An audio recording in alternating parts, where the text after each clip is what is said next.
wake up, this is what you gotta do. You gotta crush the day before it crushes you. Every day I'm here to motivate, lead the way in the AM. I don't want you to hear these words, I need you to feel what I'm saying. Oh, you gotta crush the day before it crushes you. You gotta crush the day before it crushes you.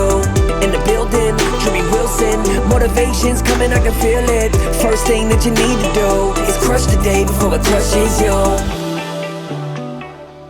The situation that you're currently facing is never as scary as you're making it out to be in your mind right now.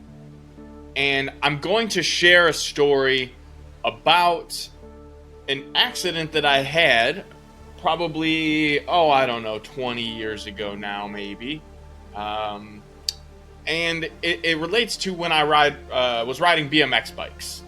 Because as a kid, riding BMX bikes and skateboarding, when we'd go out in the streets and we'd go and do our stunts, the X Games shit, if you're not into BMX or skateboarding or aren't familiar with what that means.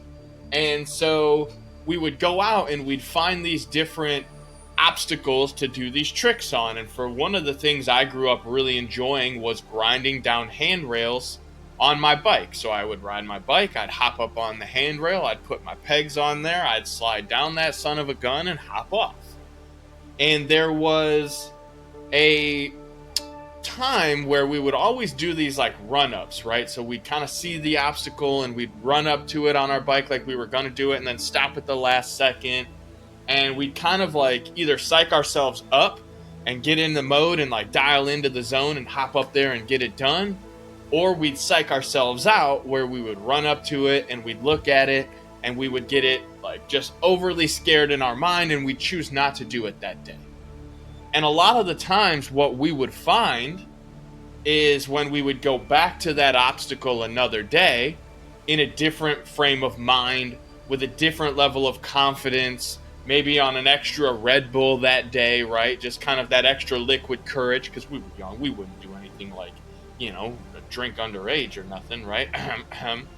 Anyway, so we would go back and we'd have this extra level of courage. And maybe we would say, hey, I'm not going to take any more than 2 run-ups before I just grip it and rip it.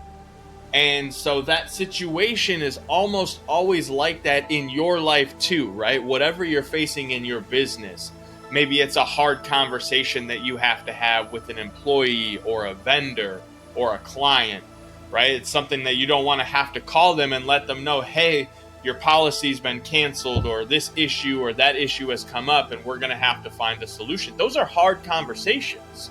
And in your mind, you start working them up and they become scarier and scarier, when if you would just attack and just have that conversation versus letting your mind and your thoughts get it all twisted up, a lot of the times you're going to find that it's not nearly as scary as you thought it would be.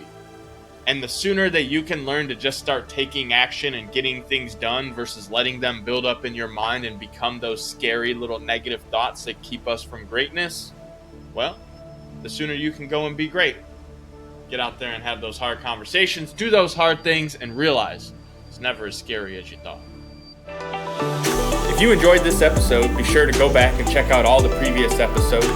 Make sure you subscribe and share this podcast with other like-minded, success-driven individuals who want to crush it. Check the show notes and grab your Crushing the Day swag over at crushingtheday.com. And remember, crush the day before it crushes you. You gotta crush the day before it crushes you.